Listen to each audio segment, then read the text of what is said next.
All right.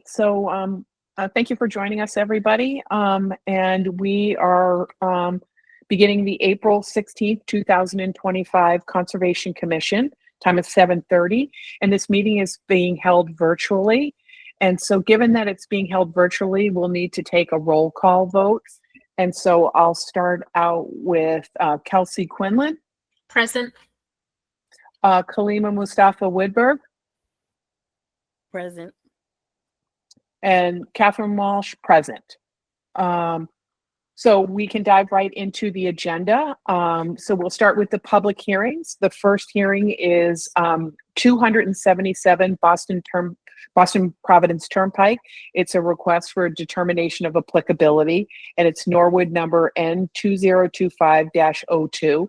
The applicant is Michael Kalemi from the Toyota dealership, and the applicant has asked to withdraw his RDA for this season.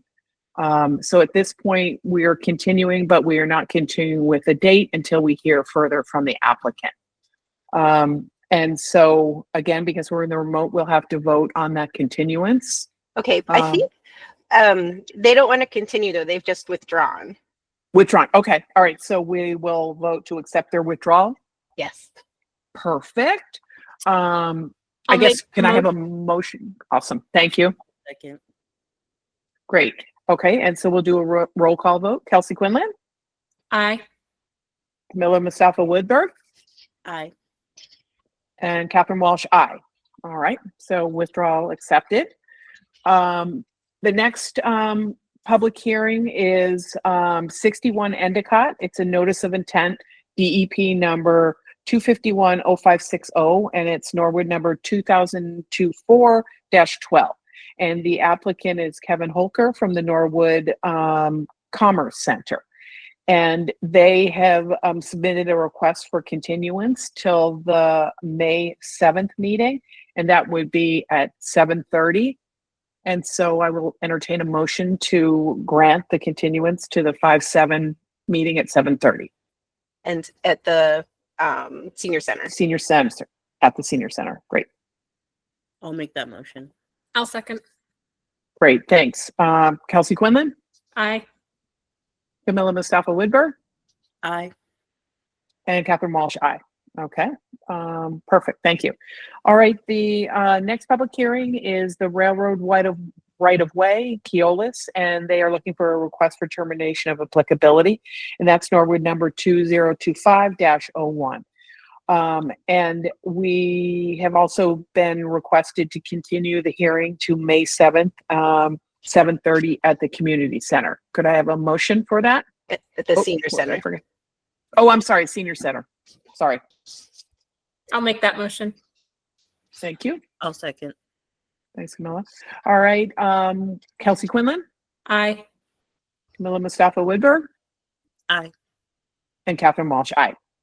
Great. Okay. And now into the meat of the agenda is where is this? Sorry, I'm trying to find my, oh, okay. Next public hearing is the Norton Drive request for determination of applicability, and it's Norwood number 2024-14. And the applicant is John Glassa from Glassa Engineering.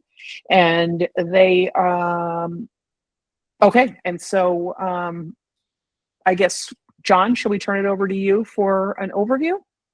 That sounds reasonable. Thank you. So the only problem, Carly, I'm on one of my guys' computers, which I'm not really all that good at. It's a lot of buttons on here, but so if you want to see the plan or if someone wants to see it, can you put it up, Carly? Or Yes. okay, so this was, and I'm not 100% sure, but this was filed a while back. And the reason this has kind of been hanging around so long is that LEC identified at least 2 areas in close vicinity to the eventually proposed work as potential vernal pools. And so, as you know, vernal pools need to be studied in the spring. No sense in going out there in the middle of the summer or the fall or even the winter. We need to study them in the spring. So that's what led to the continuance of this request for determination to this point. And I am not a wetland scientist, but I do kind of obviously do this stuff all the time. So I'll try to give you the Cliff Notes version of what happened. And Carly can certainly back me up on this. But the board, the commission, certainly without any problem from us, hired John Rockwell, a very good wetland scientist, to do a peer review here. And John and LEC reviewed the line. John made one change to the sort of the line that is continuous, sort of along the bottom of the screen there. It's called B2. You can see it at the very bottom with that black arrow pointing to it. And you can see the old gray flag down below that Claire put from LEC. So that flag was moved 6, 7, 8 feet upslope. John and Claire agreed that yes, that's more appropriate location for the wetland flag. And then they did identify just above that a small area, few hundred square feet at most, of an isolated wetland that would be jurisdictional under your regulations, but not necessarily jurisdictional under the state regulation. So we located that, and it's those 4 flags. I think it's C1 through C4, and we show it on the plan, and we show the 100-foot buffer and the other buffers and the no disturb areas around it. And then finally, there's 2 more things. I'm going to start with because it's the one that's probably not so controversial here, or not so much talk. There is floodplain on this site, and John and Carly and everybody else identified that. And we actually had sort of identified it on the previous plan, just so that the commission knew that we were not ignoring it. But it's FEMA flood, it's elevation 47.5 on the NAV 1988 datum. So we haven't really topoed here yet, and we're probably going to do it in the next week before the leaves come out on the trees.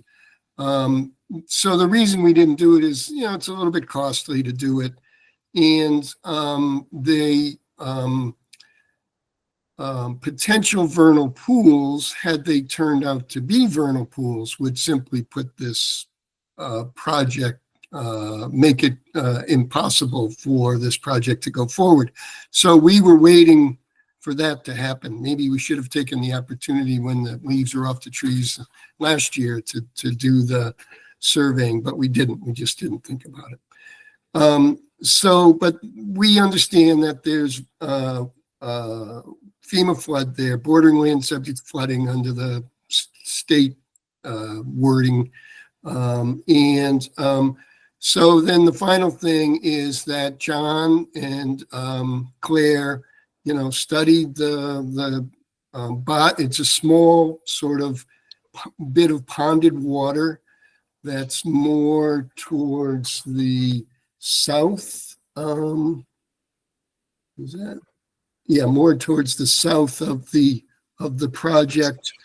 And they did not find any egg masses. They did not find any indications that that it would qualify as a vernal pool. So that's where we stand. I read John's final report here that is dated April 15th. We agree with his conclusions 100%. And then I went through his recommendations for what the commission should check off as far as finding resource areas at the site. And we agree with his conclusions 100%. So that's where we stand. And if there's a butters watching, and I've said this before, we're only showing the driveway and the house for reference, for what we think this would eventually look like. It's kind of hard to file something without showing what you intend to do. I do have some clients who don't want me to show what they intend to do, but that's really something that I would feel really uncomfortable with. So, and I'm going to speak for the commission for a second. This by no means what the commission's going to vote or not going to vote allows any construction at this site. There's a second bite of the apple here. It's called a notice of intent filing. And then that's when there's a much more rigorous study of the site and all of the resource areas and the effect on the resource areas from proposed construction. So what we're just asking the commission, what if they agree with us with what resource areas exist on the site and are they located properly? And the one that you're going to say is not shown on the plan, but is elevation 47.5, is the bordering land subject to flooding, the FEMA floodplain. So that, I guess we would be asking the commission to sort of ratify what your peer reviewer, John Rockwell, has written in his report. Thank you. Great. Thanks, Mr. Glaska. That was a really good explanation, and I appreciate you making the distinction that this isn't an approval to move forward with the project, because I think that's important for the neighbors to understand that there will be the NOI phase that will happen. I know that John is with us on the call, and so John, I don't know if you want to add anything. I mean, certainly given that Mr. Glaska agreed with your recommendations 100%, I'll turn it over to you if you want to make any comments. Yeah, I like to apologize for misspelling Carly's name. Other than that, the report speaks for itself. I think I did bring up to the commission the side issue of a referent area definition, something in the future the commission wants to work on. I know a couple of us in the consultant for commissions are discussing this issue, and we'll be bringing it up with MSMCP. But yeah, so basically, it's, the plan shows everything it needs to show. There's obviously some other hurdles on this project for getting it approved. And there are notice of intent, but I think the determination ready to go forward. Okay, thank you, Mr. Rockwell. Carly, do you have any thing you want to add before we turn it over to the commission and then the people who are on the call with us? I'll say that we did our follow-up site visit last Wednesday on April 9th, and we were looking for evidence of vernal pools. Example evidence might be amphibian egg masses, fairy shrimp, and we didn't see any of those. John Rockwell, our peer reviewer, wetland scientist, waded into the wetland as well, and didn't find any evidence. In addition, both he and the applicant's wetland scientist, Claire Hugeboom, who works for LEC, she and John Rockwell excavated into the soil to look for wetland evidence. They ended up agreeing on the bordering vegetated wetlands delineation, and they also delineated that isolated vegetated wetland area. So everybody was working together, looking for evidence of vernal pools, which they didn't find, and working to agree on wetland delineation. They did I think, a very thorough job. Great, thanks, Carly. Kelsey or Kalima, any comments, questions for the applicant? John, I was wondering if you could speak to the cold weather that we had during the site visit, and if other vernal pool activity has been noted in the surrounding towns during this period. Yeah, so actually, Kelsey, that was a big concern of mine. My target date for looking for vernal pools is when I think we have well-developed egg masses, and then I usually am a little late. So whatever I'm doing on Earth Day, April 22nd, I usually go out. I was concerned about the April 8th date, so I did check first for egg masses in my area. I called a friend of mine who's a consultant to several other commissions. He said there had been a report that he had seen egg masses in Easton.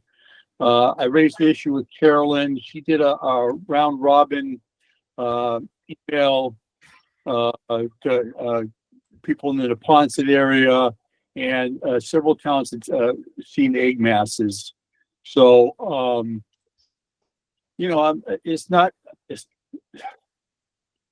my other concern was whether or not, we had some rain a couple weeks before this happened. My bigger concern was actually having water in these basins, because we had been in a drought situation. But that one big basin, the one big pool at sort of the start of the driveway, I was expecting that to be loaded with egg masses, to tell you the truth, and I just did not find them. And the lack of egg masses there, that the reports that other towns had egg masses documented. It was a surprise to me, but the egg masses weren't there. Now, in the report that Claire did, she did mention she found a bullfrog in the pool. If you have an area of bullfrogs, they can go in and eat all the salamander eggs. It'll happen year after year after year till the salamanders and wood frogs just stop eating it because the egg masses get eaten up. So, they're a pretty good predator, and that might explain the lack of breeding in that area. It's just not suitable because everything is getting chewed up by the bullfrogs. Did I answer your ramble? I don't know which one. Thank you. That was comprehensive. Yes. Kalima, any comments or thoughts? Not at this time. Thank you. Great, thanks. All right. I guess we'll turn it over to the folks on the phone. So I guess I see some faces. So I'll start off. I see the McVeighs. Daniel, do you want to take yourself off mute and add any comments or questions for the applicant or the commission? Yeah, thank you. I find it hard to believe that they're not finding the fraud eggs, because we have a neighbor next door that they found fraud at their pool. So we don't have a pool, but our neighbor on the other side is also seeing some fraud at their pool as well. I think to make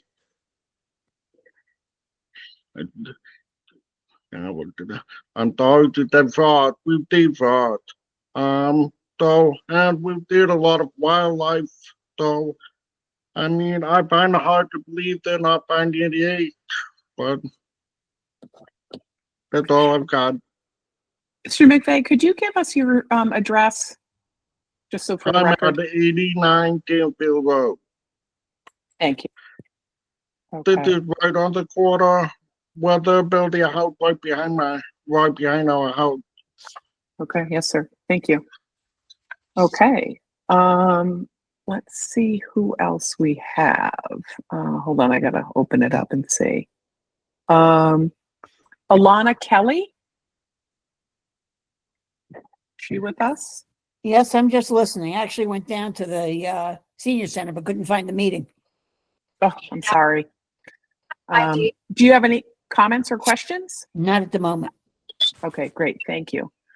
Okay, we have Dan. Is Deb Breen on the line?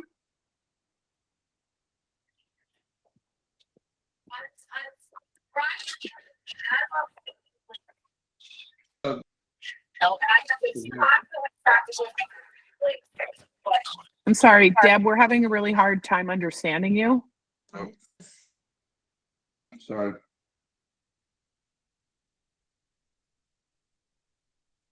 Do you want to try and come off mute and one more time and see if it works?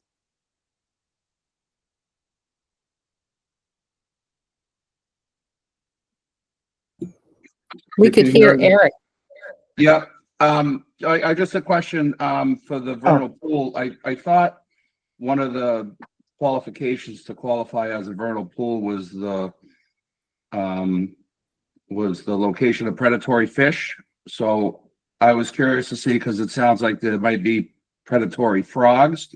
So I guess my question is the difference of, was there any predatory fish found in the area that could be eating the bait, or is it just predatory amphibians and not fish?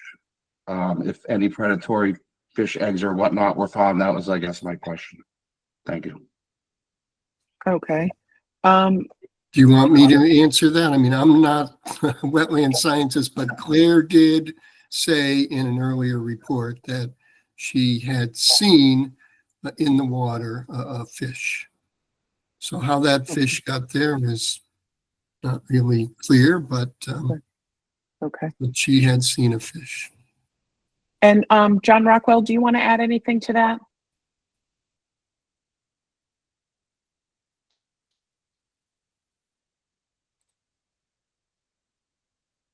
John Rockwell, thoughts, comments as the peer reviewer? Okay, if not, But what makes the Okay. Thank you. predatory fish, the issue is that it makes a vernal pool. It has to dry up. If it dries up, there's not going to be any fish, or there's not going to be any fish, or I'm getting some feedback. Hold on a second. Okay. There's not going to be anything to eat the seeds, the eggs. So the idea is if you had fish in there, they're going to eat all the eggs as soon as they're hatched up and have a great meal, and they'll have a great spring, and the salamanders won't. So same thing goes with bullfrogs. The vernal pools, the reason the salamanders are in there, and they're there because successfully breeding through this period of just sort of these egg masses just lying around, is they could go completely dry in the summer months, and they can't support a habitat for predators. So it doesn't really matter what eats the eggs, the fact that they're all eaten up. We always look for evidence of breeding. That's the gold standard. There's a lot of requirements for trying to identify vernal pools in the off season, but really you're looking for evidence of breeding, and those are egg masses, and I just didn't find them. Now, it's conceivable that they're there now. You might have spring peepers. People might have heard spring peepers there. They're not an obligate species. We're looking really for wood frogs and salamanders, the best egg masses that we can find, and we didn't find them. Question, I was very unaware that we actually had live fish out back. But I guess my question is come the spring, if it dries out, the predatory fish would not make it through. What would keep them from coming back? Would it just be the overflow so they come in every year? I guess is my question. I guess if it dries out, then the fish would die, and then the next year would that be considered a vernal pool again? Oh, well, Until it floods? you need evidence of breeding to declare it a vernal pool. You might have all the conditions, but if you don't have evidence of breeding, it just doesn't meet the test the DEP has. Again, as I said, I was actually surprised I didn't find egg masses.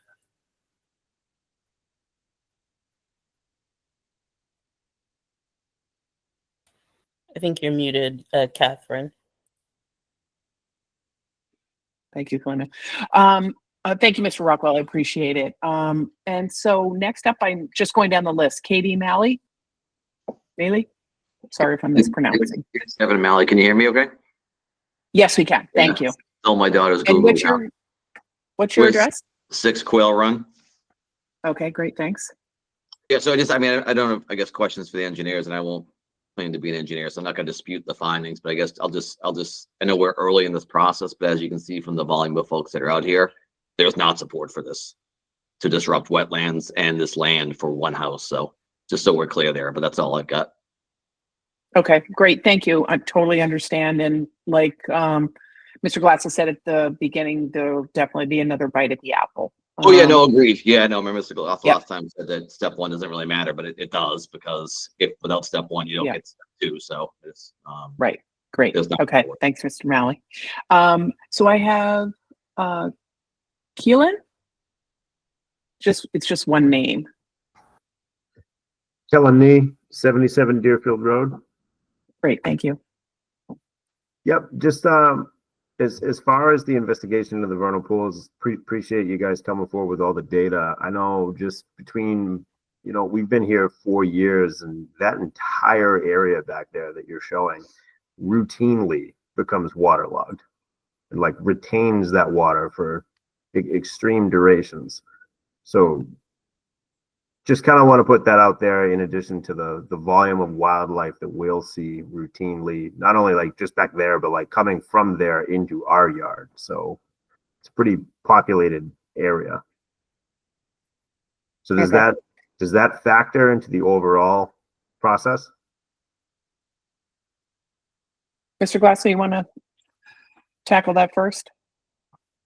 Well, what is sort of important here is what is regulated.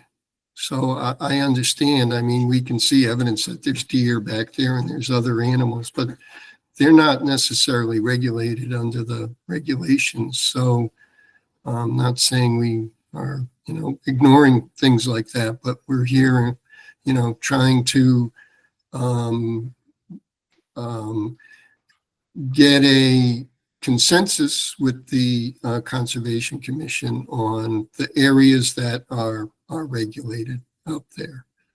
So I hear you talking, sir, but we, the regulations only apply to certain areas as far as the Conservation Commission is concerned, and certain wildlife, which is what we're talking about, the vernal pools. In 2021, when we purchased this property, part of what factored into that decision was the realtor at the time declaring, these are wetlands back there. No one can build back there. So you will have no neighbors abutting you other than those on either side. So a little perplexed, here we are 4 years later. This Well, is their job is to sell real Yes. estate. My job is to be an engineer. So 1,000%. it's the difference. Okay. Thanks you, Mr. Keelan. I appreciate your input. And again, we look forward to hearing you when the NOI comes forward. Thank you. Thank you. Michael Rower? Am I pronouncing that wrong? Yeah, I'm here. No, that's correct. Great. Thanks, Mr. Rower. So 1 Quail Run. So Right. our backyard abuts directly to the wetlands back there, vernal or otherwise. And just 2 things that I'd like to say there. Yes, it dries out every year. This summer, I think it was dry out for around 2 months, and that's pretty normal. but also the last 2 or 3 weeks, we've been hearing frogs every night back there. Lots of frogs. So I don't know where they were hatched, where they come from, but there are frogs back there. That much I know. And I think that's all I have to say at this point. Great. Thanks, Mr. Rohan. Mr. Glasser, do you want to add anything? I don't want to add anything. I don't want to sort of make it a little bit more complicated than it is. Yeah. I think, you know, the wetland scientists that work for us, I think, Yes. did a wonderful job. I think Claire's a wonderful person. She's very smart. I think John is just as smart with all of these regulations. And, you know, I learn every day I meet and converse with these people. So as I said, the only thing that my conclusion was that I read John's report. I know where Claire stands on this. And we agree 100%. You know, we're not in disagreement with anything that your peer reviewer concluded here. And I thought it was a great process, and I think everybody treated everybody with respect, and it really worked out well, I thought. So I know maybe the neighbors don't want to hear this, but believe me, neighbors, you're going to get a huge time if this goes forward to bring up, you know, more concerns and different concerns as well. So, but we need a starting point, and our starting point is to ask the commission, as I said, what resources that are protected under the regulations, what resources exist here, and where are they? And so we've provided the plan, the commission's provided a peer reviewer, we've provided an expert. So we think we're in agreement with your peer reviewer. Okay. And if I could Thank just you, say, Mr. I Glasser. respect that, and I have no question with that. So Yeah, we're in agreement. We don't think we're in agreement. Yeah. We are in agreement with your peer review. Yeah. Totally agree. And we have two great wetlands experts on both sides. So I agree. So John, I think you had a question, and then we'll go to name not available, the woman in the center. Yeah. So we'll go to John first and then you next. You had just had some a testimony of someone who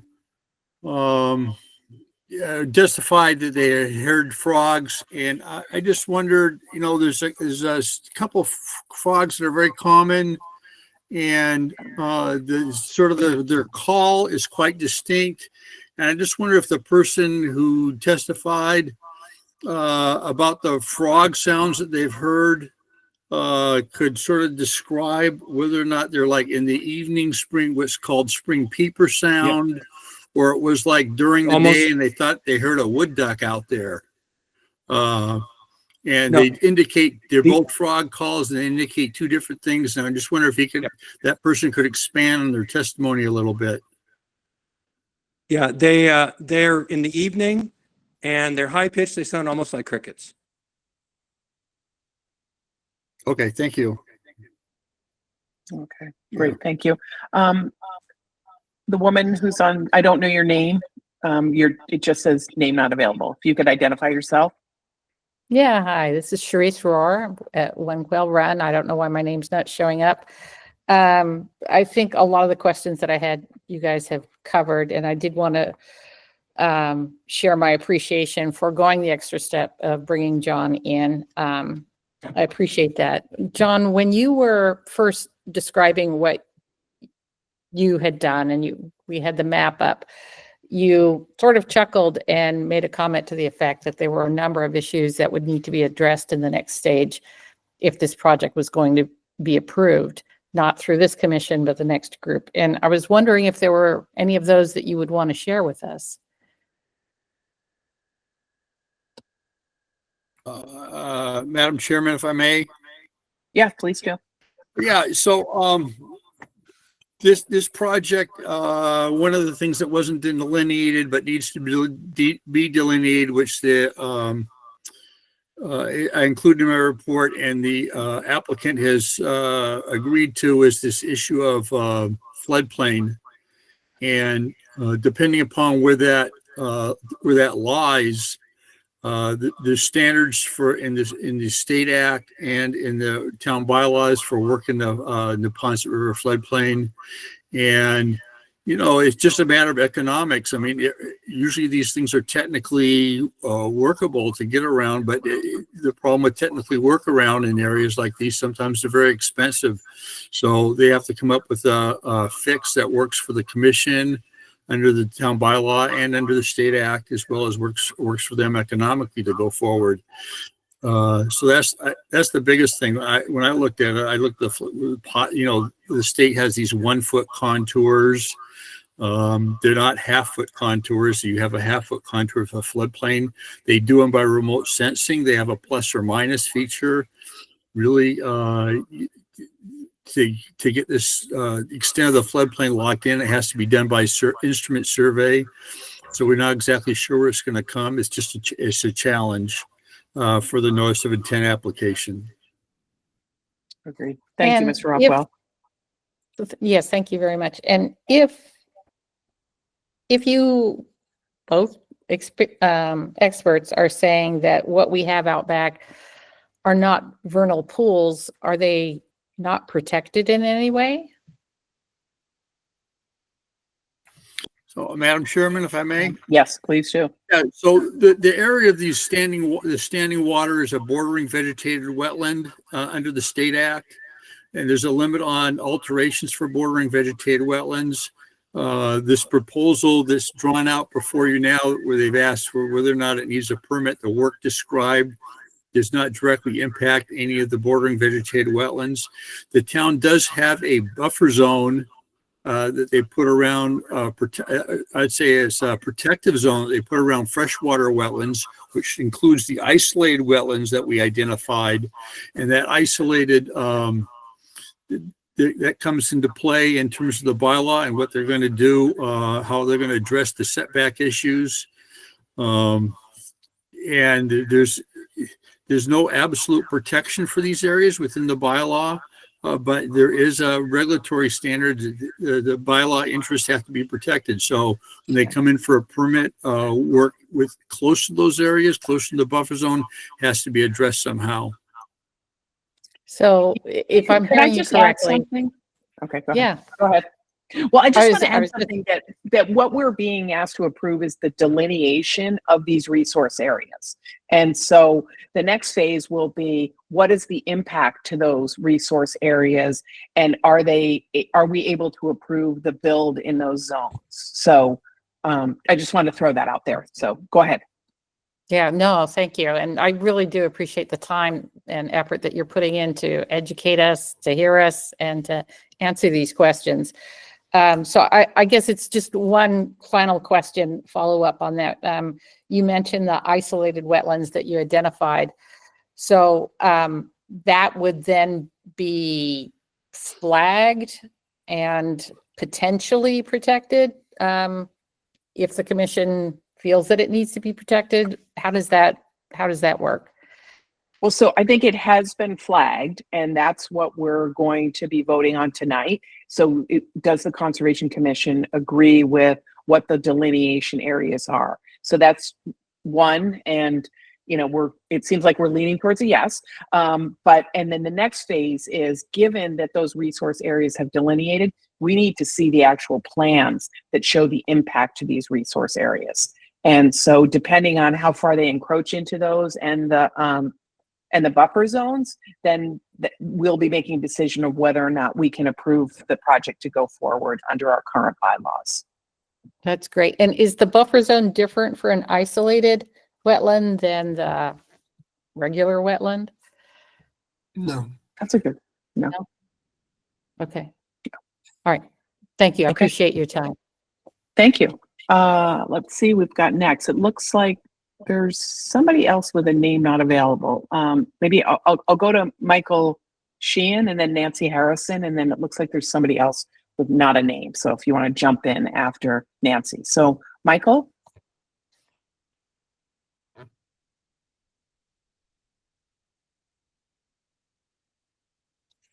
Can't hear you.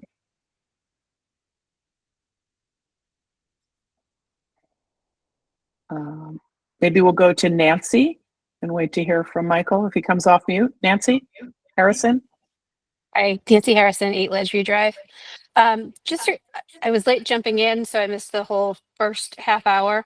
But I just have a question about the impact this will have to the area at the end of Ledgeview Drive, all the way down towards Vanderbilt Ave. Or I guess roughly the space would be closer to Starbucks, that area. Because I know that they're doing they're putting in a new neighborhood in between Richland Road and Tamworth. And I'm noticing the huge impact that that's having around that area. I'm wondering what the impact would be on this area on the other side. So I'm assuming this is all going behind Deerfield Road, but my property also abuts that whole area where that wetlands is. So there are wood ducks, there are peepers, all kinds of deer, there are coyotes. What's the impact going to be on the environment for them, as well as, you know, what can the residents expect moving forward? So I guess I just want to reiterate that today we're all about voting on the delineations, if we agree with the delineation. So we haven't seen a final development plan for this project. So I think it might be premature to talk about the impacts, but once the applicants submit the notice of intent, those are the questions that we will be posing and that the applicant will come forward with. Okay. So, you know, I think we'll get there after this stage. So any Kelsey, anybody have anything else to add? Okay, good. All right, thank you. Thank you. Yeah, and Great. sorry, I do want to add, just to clarify, the town has hired a peer review expert, that is John Rockwell, and he is the one that provided a summary, and we're deciding tonight if we, the commission, agree with John Rockwell, our hired peer review's delineation of those wetlands. Okay, thank you for that. I appreciate it. Of course. Kalima, anything? Just, I want to make sure I get everybody. Okay. Yeah, I guess I just want to say I really appreciate folks coming out and stating their opinions, asking their questions, and as we already said, we're voting on the delineation. So should that pass, I would just encourage you to continue to be involved. So some of the answers that we don't have tonight, since the plan hasn't actually been proposed, can get answered a little bit later down the road. Great. Thanks, Kalima and Kelsey. Is there anybody else who wants to make any comments? Catherine, it's Kevin Malley. Just a quick question. What's the timing on like the future steps in terms of submission of plan or the next round of discussions? Do you have an idea, or maybe too early? No, I will ask Mr. Glossa to respond to that. Well, I would say you'll probably, if everything works out as far as Mr. Rockwell pointed out, as far as where the edge of the floodplain line lands, if you know what I'm saying, we're probably looking at closer to the end of the summer, mid or end of the summer, before a notice of intent application is filed. So just for the neighbors, once again, the commission is not today, we're not asking the commission, and they are not going to approve the construction of that driveway, the construction of that house. I only show that because if I don't show it, the commission will get numerous questions, and I will get numerous questions about where's the house going to go, what are you building, where's it going to be. So it's just a concept, just to kind of give everybody an idea of what you're going to see in the future. So if we're successful, if the commission votes and agrees with our wetland consultant and with John Rockwell, And they say these are the limits of the resource areas. And if we find that the area, the FEMA floodplain, which is simply an elevation, it's a very, for us, it's a very simple thing to put on the plan. If it leaves enough space on this property to install a driveway, a house, utilities, grading, a lawn, everything you see on a house, then we'll be filing what's called a notice of intent application. You'll all be notified again. And that's, sort of where the rubber meets the road. That's when we're going to come in and say, here's where we're going to build our house. Here's where we're going to build our driveway. Here's where we're going to provide some mitigation for runoff or this or that. And that's when, we're asking the commission to approve the plan, the construction. We're not asking them to approve any construction right now. We're just asking them if they agree with us that those are the resources at the site and those are the location of the resources at the site. Other than the FEMA flood, which we're not showing the location, but we all know just from looking at the FEMA maps that it's elevation 47.5, 47 and a half across this site. So that's where we're at. And it's just sort of a step in the process. And we would, just ask if we would be allowed to move forward now. That sounds good. It makes sense. I was clear it wasn't a vote to build tonight. And then Yeah. I don't know, what's the process for notification? Like our direct abutters, they're notified directly? It's not Carly might know better than me. Every town's a little different. Under the state regulation, it's just the abutters, but the town might have a larger radius. Do you know, Carly? Within 300 feet of the So person. everyone within 300 feet. There's going to be a legal ad in the local newspaper. The town clerk will have it posted at the town clerk's office. It'll probably be posted in other places in the town hall. So most people find out. They hunt us down and they try to beat But us. within 300 feet, they receive a direct notification if you're within 300. Yes. Yeah. Okay. Awesome. Thank you, Carly. Appreciate it.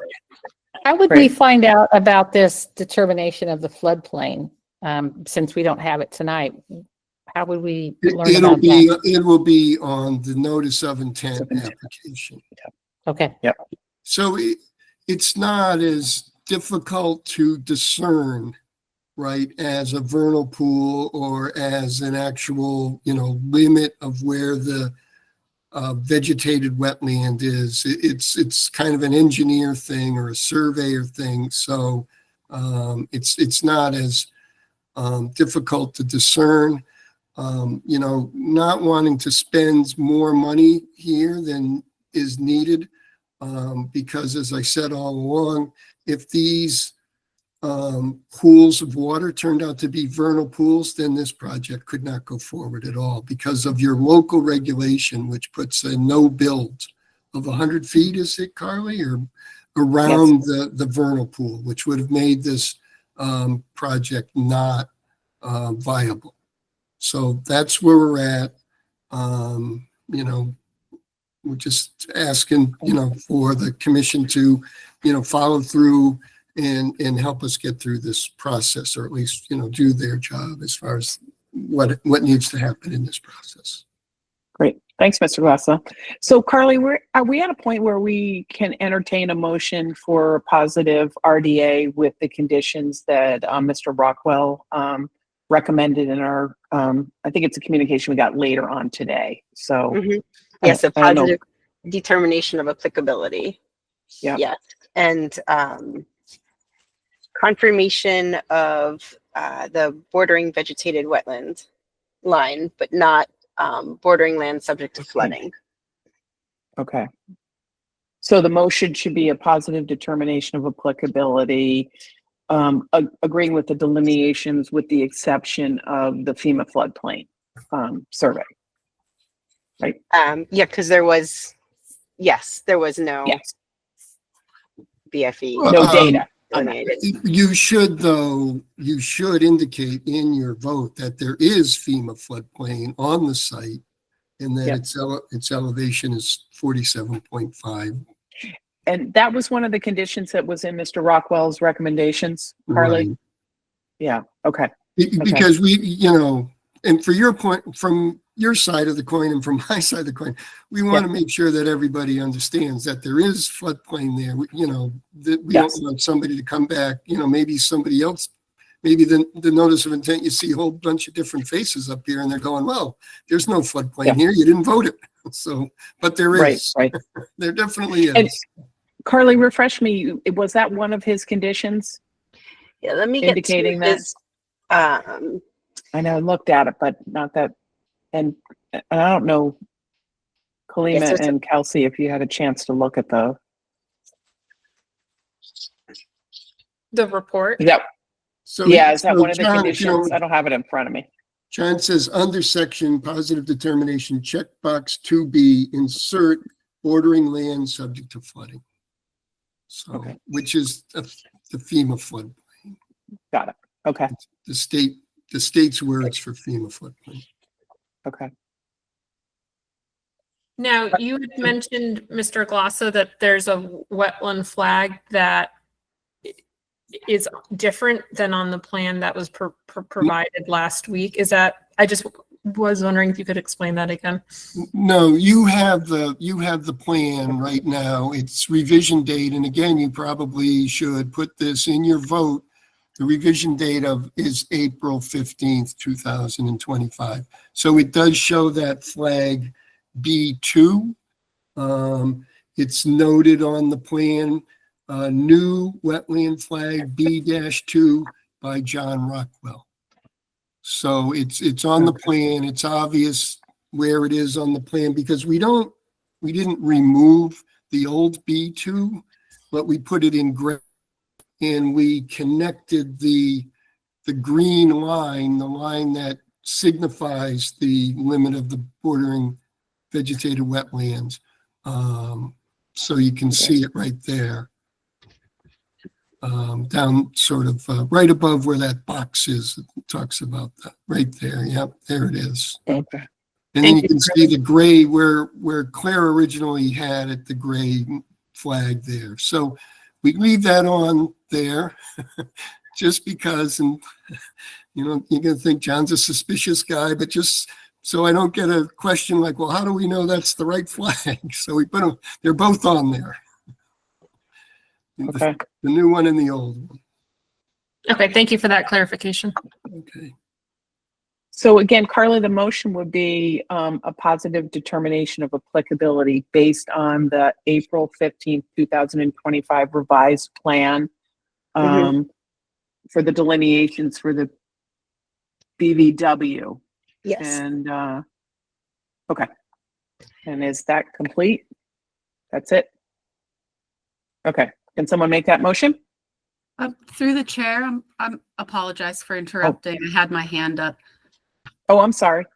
For the record, Claire Hogebone with LEC Environmental Consultants. I just wanted to ensure that the commission would also recognize the approval of the delineation of the isolated wetland under the bylaw in the RDA decision as well. Will do. Good. Thank you, Claire. I appreciate it. Okay, so revise the motion to be a positive determination of applicability based on the 4/15/2025. I'm so sorry. Jumping in. There's just there is two more hands or three more hands raised. So I just want to make sure everyone has a chance to speak. I see John Rockwell, I see Deb Breen, and I see a name not available. Okay, great. John, we'll start with you and then go to Deb and Yeah, it is much as I guess my religion to interrupt the chair in the middle of a motion. no worries. I just want to bring the board's attention to my report and my determination of applicability recommendations, because this is a rather complicated determination of applicability. It needs a box 1 under positive determination needs to be checked. Box 2A, positive determination has to be checked with the insert for the bordering vegetated wetlands. That's the accepting the delineation of bordering vegetated wetlands on the plan. Box 2B is a positive determination, and you have to insert the words bordering land subject to flooding, and that's to denote that there is bordering land subject to flooding on the plan, on the property, but it's not been delineated properly on the plan. Under positive determination, box 3s and 4, they denote that the area is subject to protection under the act, and the work depicted on the plan also requires a notice of intent. Under check box 5, a positive determination has to be checked with the information inserted retaining to the town bylaw. And also under section box 6, you want to give a positive determination and insert the bylaw section 3 jurisdiction and list the resource areas A1, freshwater wetlands, and my citation A1 is from the town bylaw, and A17, lands within 100 feet of any of the aforesaid resource areas, and then list them river, streams, banks, as the buffer zone. Okay, we'll motion that into. Right. I think I did on an earlier one, but yeah. Okay. Yeah, it's complicated. You did tangentially mention in our report. Yeah. One way to do it in a motion with economy is just to make a motion to accept my recommendations, and that would cover all of it. Will do. Thanks. All right, and I think Deb Breen. Miss Deb Breen and then Miss Rohr. Okay. We didn't get the address earlier. It's 82 Norton Drive. And then we had a question of when the 47.5, what year that line was made, was established. It's my understanding it's a draft regulation that's under review right now, but that's being used as a reference point. It's recent. Can you guys correct me if I'm wrong? It's the current FEMA map. Yeah. And the second question we had, so if this is considered an isolated wetland and there was fish in it, how would the fish get there? Because I know there was another discussion that it potentially could be riverfront if it was connected somehow coming from the Neponset River. Madam Chair, would you yes, answer? John Rockwell, go ahead. Yeah, so the isolated wetland is a small area. It's about 500 square feet. It's currently dry now. When you go down, look at the lot, there's an area of standing water. That area is actually bordering vegetated wetland, protected both under the Wetlands Act and the town bylaw. The isolated wetland is a little bit north of that. And as I just mentioned, it's completely dry now. There's not, and when I visited last, I think September, it was dry. I'm not sure, except maybe after extremely heavy rainfall, there's standing water in that area. So there's no fish predators there. If you look closely at the plan, it's a very small area. Yes, it's circled now in the spring. That's correct. That area.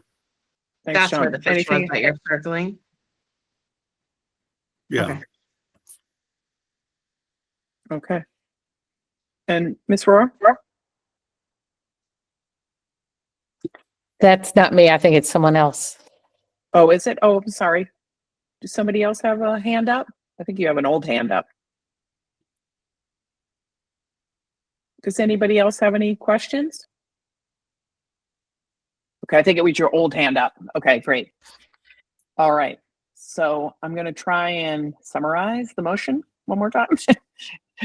So I think we're trying to get a motion on a positive determination of applicability based on the 4/15/2025 plan revisions, with the delineation from the border BVW and the isolated wetlands, and also incorporating the recommendations that were made by Mr. Rockwell in the what is today, the 17th memo that was submitted to the Conservation Commission.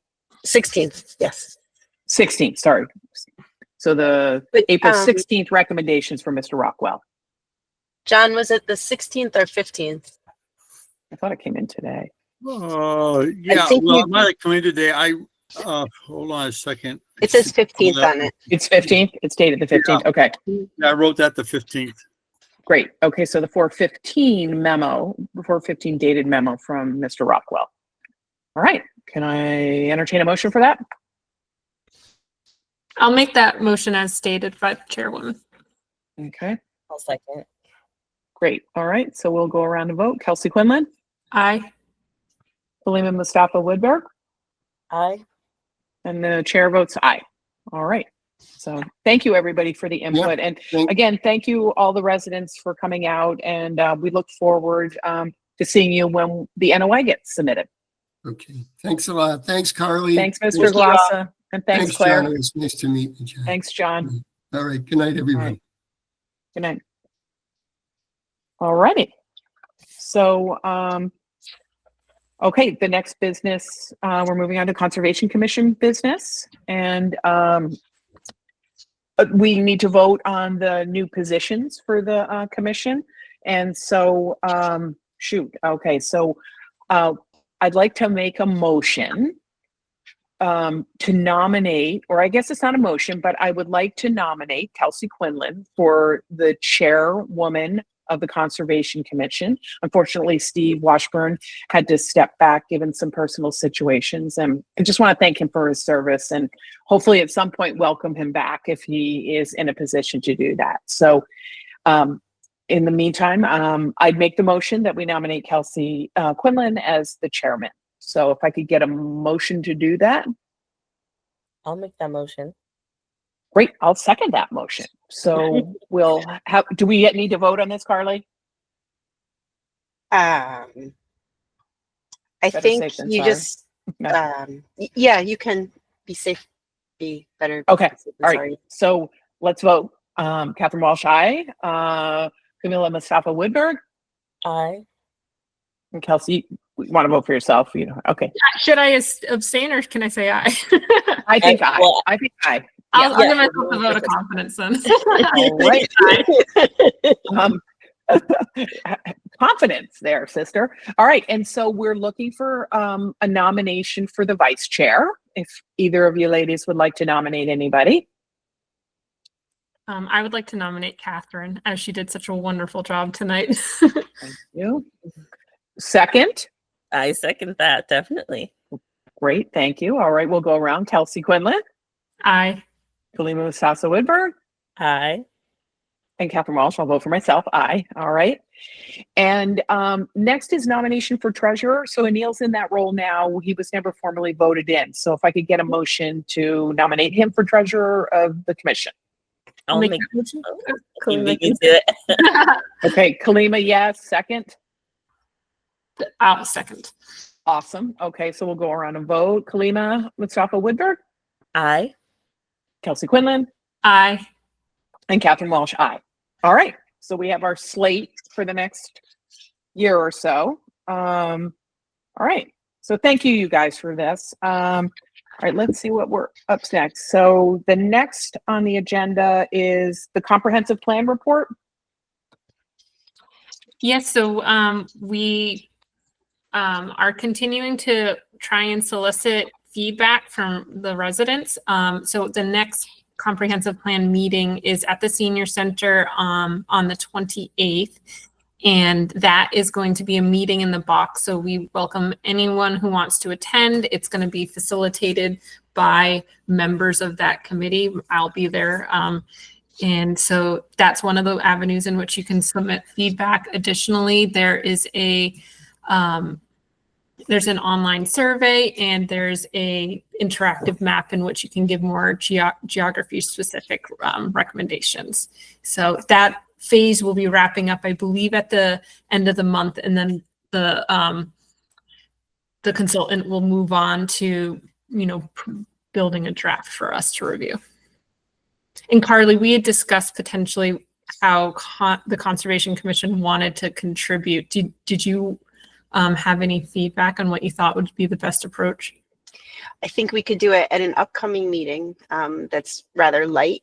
Not our May 7th meeting, perhaps our May 28th meeting.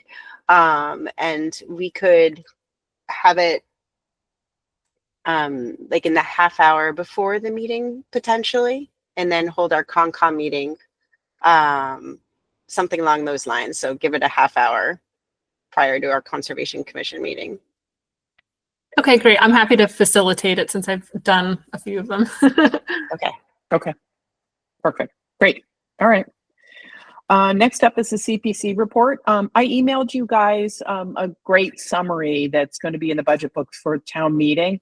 And so just high level, we're looking at 7 projects for a total value of a little under $750,000. And so we have 2 housing projects, and 1 historical project, and then 3 open space. And the good news is after we fund all those projects, we will still have a total balance available is about $2.5 million. So, you know, the one that's most important to us, or actually 2, I think, is the land conservation fund transfer of $10,000, and also the Guild Pond feasibility study that Carly has been working on really hard. And so anyway, I think those are exciting projects. So if you guys have any other questions after taking a look at that materials, you know, we can chat or feel free to reach out to me. Okay. Any questions on that? Okay, good. All right. And we have some minutes to be approved that Carly shared with us. And the first is, I wish I could get those in front of me. The first is 129. 129.25. So have you guys had a chance to review those? I don't think I was at that meeting. Okay. All right, so I'll make a motion to approve that meeting minutes. I'll make that motion. Okay, great, and I'll second. And I think, Kelsey, you can vote even if you haven't been there. Did you read them? I'm not putting you on the spot. I glanced over them, yes. Okay, good. All right, so we'll do a roll call vote. Do I have to roll call this, Carly? I always forget that. I would. Okay, all right, so we'll go around. Kelsey Quinlan? Aye. Kalima? Aye. And Catherine? Aye. Okay. And the next is 212.25. I'll make the we get a motion. Approve Great. them. Great, thank you. I'll second. Great, perfect. Okay, we'll go around. Kelsey? Aye. Kalima? Aye. And Catherine? Aye. All right. And the final set of minutes is 3/5/25. I get a motion to approve? I'll make that motion. Second. Okay, thanks. Thanks. Okay, Kelsey Quinlan. Aye. Kalima Mustafa Woodberg. Aye. And Catherine Walsh. Aye. All right, perfect. All right, we'll move on to final agenda item, which is the agent update. Carly? Okay, if I could backtrack a moment. We did have items 1 and 2. I don't think, we did item 1, election of chair, vice chair, treasurer. And then we had proposed changes to conservation fee schedule. Which we agreed we weren't going to talk about. Right, should we just formally say, are we pushing it? I thought the agenda got revised. I was hoping the agenda got revised. So we don't have to vote on conservation. I mean, Conservation Commission stuff. So I think it's on our agenda right here. So Okay. I think it was just that we were going to push this because Anil wasn't here tonight to Yeah. chat about that. Mhm. And then the town council letter, we agreed that we're done with talking about it. Yeah. Until any further bylaw changes. Yeah. Okay. Okay. All right. All right. So in terms of agent update, I had wanted to let you know that we've been working with Beta Group and with our town engineering department and our building commissioner and the community development department to develop stormwater management regulations to accompany our stormwater management bylaw, which is very exciting. And we're developing a system by which we're all going to work together, use the same regulations, and have our town engineering department be this the stormwater authority. So they will review all the stormwater management plans that come in. And I think we're going to benefit from their expertise It's an exciting moment to be developing regulations. What else? We've also updated our floodplain overlay district, and this will be put before Maytown meeting for a vote. It will reflect the updated floodplain extent that FEMA has developed. So that is also exciting. There's a lot of useful information in the floodplain overlay district. Let's see what else. On Saturday, April 26th, in the morning from 9 a.m. to 12, the Neponset River Watershed Association has organized river cleanups. There's at least 2 sites in Norwood that could do with more volunteers. So if you visit neponset.org, it's neponset.org/cleanup. You can register for 2 sites. I think it's Bade Canoe Site and Cooper Park. They could both do with more volunteers. What else? On Sunday, April 27th, from 10 a.m. to 1:30 p.m., Progress Norwood has organized Norwood Earth Day. And in the morning, residents can participate in cleanups from 10 to 11:30. And then there'll be a fair and picnic on the town green from 12 to 1:30. And our own Conservation Commission will be tabling there. In case it rains, it will be held at Norwood High School Gymnasium. Let's see. Oh, if you would like to sign up to participate, you should go to the Conservation Commission webpage, go to our news webpage, and there's a link to the Progress Norwood sign up on signupgenius.com. Finally, on Friday, May 9th at 4:30, there's the Cooper Park dedication ceremony.